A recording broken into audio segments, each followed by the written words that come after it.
Okay.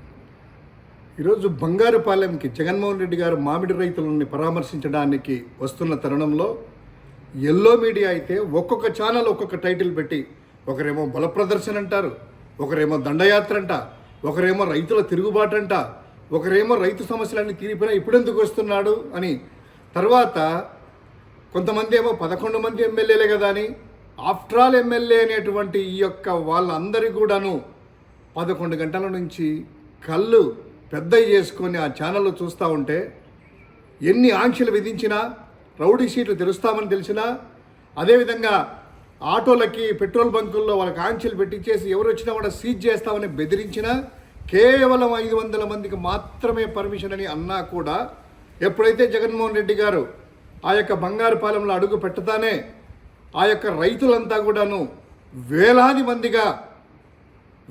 మందిగా ఆంక్షలనన్నీ కూడాను అధిగమించేసేసి తమ బాధలు చెప్పుకోవడానికి, తమను పరామర్శించడానికి వచ్చినటువంటి నాయకుడికి ఈ యొక్క రైతులంతా కూడా సంఘీభావంగా ముందుకు రావడంతో ఎల్లో మీడియా అంతా కూడా షేక్ అయిందని చెప్పొచ్చు.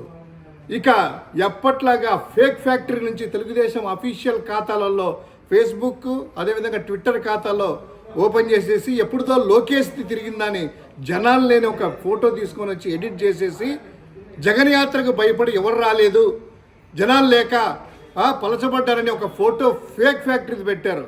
కానీ ఎల్లో మీడియా చూస్తే గీంకారాలు చూస్తున్నాయి. సో ఎప్పటికైనా కూడాను ఒకటి గుర్తుపెట్టుకోవాలా, చంద్రబాబు నాయుడు అనే వ్యక్తి ఎల్లో మీడియాలో పచ్చ పత్రికల్లో మాత్రమే బలంగా ఉంటాడు. జగన్మోహన్ రెడ్డి అనేటువంటి వ్యక్తి ప్రజల గుండెల్లో బలంగా ఉంటారు. ఈ రెండు తేడా తెలుసుకోండి.